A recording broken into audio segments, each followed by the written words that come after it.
Jina langu Jiji. Tarehe 22 Agosti 2020 nabii alitoa unabii.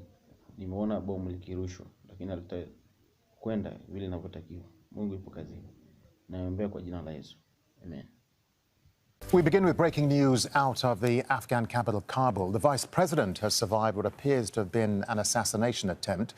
A spokesman for Amrullah Saleh says he's unharmed. Two other people were killed when Saleh's convoy was attacked. Let's get more details on this now and speak to Nasir Raheen. He's a journalist in Kabul. Nasir, so what more can you tell us about this attack on the Vice President's convoy? Yes, an explosion targeted the convoy of First Vice President Amrullah Saleh in Kabul. His spokesman says Mr. Saleh has survived the bombing, but 3 of his men have been wounded. The Afghan Ministry of Public Health says that the explosion killed at least 2 people and wounded more than a dozen. Health officials said that women and children among those wounded. The explosion comes at the moment that First Vice President was going to his office. Nasir, and who could have been behind this attack? And is anyone likely to claim responsibility? So far, no militant group has claimed responsibility for this bombing. And the Taliban and the Afghan government have been talking peace, and they still have not managed to start peace talks. So no militant group has so far claimed responsibility for this bombing.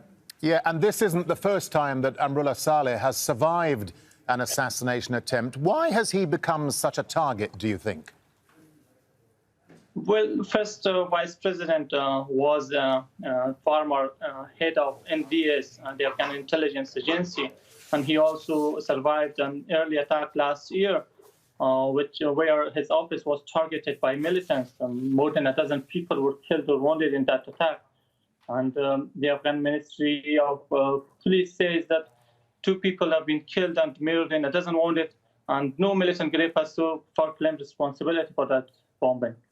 Nasir, you mentioned the peace process a little earlier. We know that a Taliban delegation recently returned to Doha for more talks as part of that US-Taliban peace deal. How is this latest attack on the Vice President's life likely to affect those talks, do you think?